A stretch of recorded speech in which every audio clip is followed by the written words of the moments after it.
Hello everyone, welcome to my channel. So let us continue our class on QBasic.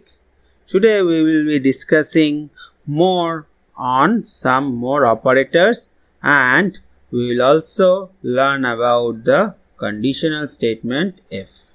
So let us begin the class. So relational operators.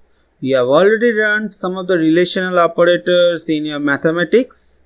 If you don't remember, let us see.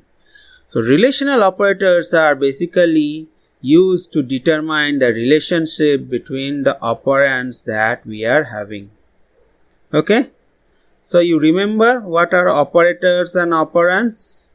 So if you don't remember this, then I am leaving a card in the top right corner. You can go to this card and watch the beginning videos. Okay? So what are the relational operators? They are equals to, not equals to, greater than or equal to. So what is the difference between this greater than and greater than equals? So let us see an example. So 4 is greater than 4. So this statement is wrong, that is incorrect, so it is having a false value. False means incorrect. But if we write like this, 4 is greater than equals to 4, then this statement is correct or true. Why? Because greater than equals checks for two conditions. Whether the first number is greater than the second number or the first number is equals to the second number. If any one of these condition is true, then the answer is correct. Okay? So this is the difference between greater than and greater than equals. Greater than equals checks for both greater than or equals to. Okay. So next we are having less than and less than equals to. So the same is the difference between less than and less than equals to, as we have just discussed now the greater than and greater than equals to. So all these operators that we have seen gives a result as true, which means the statement is correct, or it is false, which means it is incorrect. Okay. Next is logical operators. So relational operators are also used with logical operators to construct some more complex decision making statements.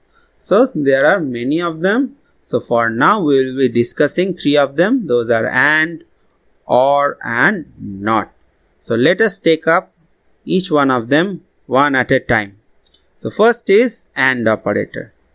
So the definition of AND operator is that the AND operation will give the result as true if and only if all the conditions associated with the AND operation is giving a true value, otherwise it will return a false one. So let us see the truth table of this AND operator. So suppose we are taking two conditions. One condition is A, another condition is B. So a particular condition is having two results. Either that condition will be correct, that is true, or that condition will be incorrect or false. So if we take two conditions at a time, then we are having 4 possible outcomes. How it is? Let me explain. So as I told, a condition is having two values, either true or false. So we now set the value of the condition A as true, correct. Then we can have 2 possible outcomes for condition B. Either it can be true, that is correct, or it can be false, that is incorrect. Okay. Now we set the value of A as false. Then in the same manner, the condition B can be either true or false. So in this manner, if we take two conditions at the same time, then we can have 4 possible situations. Now according to the definition, it is told that the overall result of the AND operation will be true in only that situation where it is having both the conditions having true value. So only in this case you see both the condition is having true value, so the overall result is true, otherwise all are false. Okay. Next, let us take up the OR operation. So OR operation says that it will give the result false if and only if all the conditions associated with it has a false value, otherwise it will have a true value. So let us take up the truth table. So same manner, we have taken 2 conditions and 4 possible outcomes, and let us now see the result. So what it is told, it will give a result false in only that situation where all the conditions is having a false value. So you see only one situation here where all the condition is false. So only in this situation the OR operation will give a false value, otherwise all are true. Okay, so hope you have understood. Let us now proceed to the NOT operation. So NOT operation is very simple. So it just reverses the input to get the output. So let us take up the truth table. So if the condition A is having true value, then NOT of A will reverse the answer, that is false. And if the condition A is having false value, then NOT of A will be reverse of it, that is true. Okay. Now let us take up selection statements. So selection statement basically allows us to choose the set of instruction for execution depending upon an expression's truth value. So let me explain. So up until now, what we have seen in case of programming, that there is only one path to follow, isn't it? We have started a program and we proceed only in one path.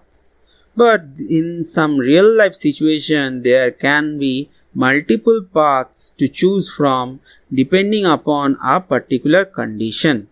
Let me give you a real life example.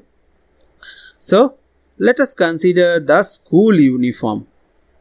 So if it is normal day, sunny day, then we opt for normal school uniform, isn't it? But if it is raining, then what will you do? You will accompany a raincoat or an umbrella, isn't it? So your uniform depends upon the weather condition, isn't it? If it is normal sunny day, you will opt for normal school uniform. If it is raining, then either you will wear a raincoat or you will use an umbrella, or if it is a winter season, then you will wear sweaters or blazers depending upon your school uniform set, isn't it? So in the same manner, in case of computer programming, there may come certain situations where I have to choose one of the possible paths depending upon my condition. So to utilize this type of programming, we will use the selection statement if. So let us see the syntaxes. There are 3 syntaxes. So first one is, we write the if keyword, then inside the first bracket we mention a condition. After that we write the then keyword, and then we write only those statements that the computer will execute or the computer will run if and only if this condition is returning a true value. After that, to end the if structure, we write the keyword end if. So this type of syntax will be used if we are having one aspect of a condition. Next syntax, if we are having 2 aspects of a condition. If my condition is true, then this statement will be executed, but if this condition is false, then the portion after the else keyword will be executed. Okay. Then the third syntax is for situation where we have to take into account multiple conditions. So if my first condition is correct, then this statement will be executed, or else if my second condition is correct, this statement will be executed.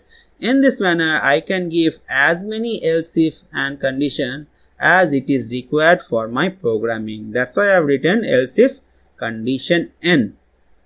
Then this statement will be executed. After that, we provide the else keyword. This else part is optional. So what will this else part do? If all the above conditions before your else statement, if those are false, that is they are not working, then only the else part, that is these statements after the else keyword, will get executed, and then to mark the end of my this if structure, I provide the end if keyword. Okay, so let us take up one examples for each of these three syntaxes. So first program is that we will take input a number and we will check if it is greater than 10. So my programs begins with CLS for clear screen. Then we take input a number and store it in n. Then my question is told I have to see if my number is greater than 10. So I am providing the if keyword and the condition is number should be greater than 10. Then the then keyword, and if this condition is correct, then I have to show the output that the number is greater than 10. Then my end if keyword to mark the end of this conditional structure, and finally the end keyword to mark the end of my program. Okay. So this program will display only the output if I provide a number that is greater than 10. If I don't provide a number which is greater than 10, it will show nothing. So here I am taking one of the path. So this path will get activated, this path will execute only if the number is greater than 10, or else nothing will be done. Okay. Next is we will take input the age of a person and we have to check whether that person is senior citizen or not. So here we are having two aspects of a condition. So the age of senior citizen should be greater than or equals to 65. So if a person is greater or equals to 65, that person will be a senior citizen. If not, then that person is not a senior citizen. So for a particular condition, we are having two aspects. So let us start the program. So here we are taking input the age of a person. Then we are checking the condition that if that person's age is greater than or equals to 65, then that person is considered as a senior citizen. But if this condition is false, that if that age is not greater than or neither equals to 65, then that person is not a senior citizen. Okay. Then my end if to mark off this end of the if structure, and finally end to end my program. Okay. So let us take up one more example for the third syntax. So you often visit supermarket, isn't it? And during some promotional offers, it is always given some discount coupons, isn't it? So this type of program, it is told that we will take input the total billing amount and we have to find out what discount coupon we are getting. So this is the table that if my purchasing value is up to 10,000, I will get a 5% discount coupon. If it is from 10,001 to 20,000, I will get 7% discount coupon. If it is 20,001 to 15,000, then I will get a 10%. But if it is more than 50,000, then I will get a 15% discount coupon. So let us start the program. So I begin the class CLS for clear screen. Then I have taken the billing amount and stored in the variable AMT. Now I have to check that what discount coupon I am eligible for. So if my billing amount is less than or equals to 10,000, up to 10,000 means it should be less or equals to 10,000, then what is the discount coupon I am getting? I am getting a 5% discount coupon.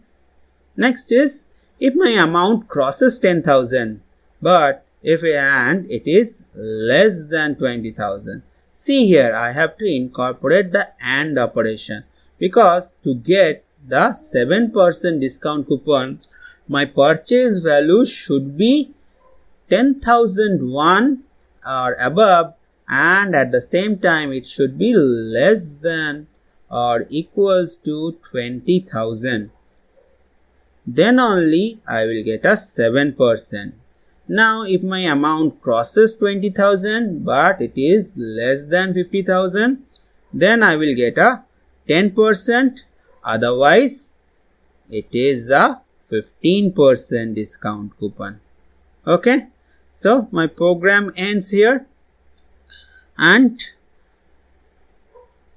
if to mark the end of my if statement, and finally the end comment. So hope you have understood today's program, and if you are having any doubts, you write it in the comment section. So see you soon in my next video.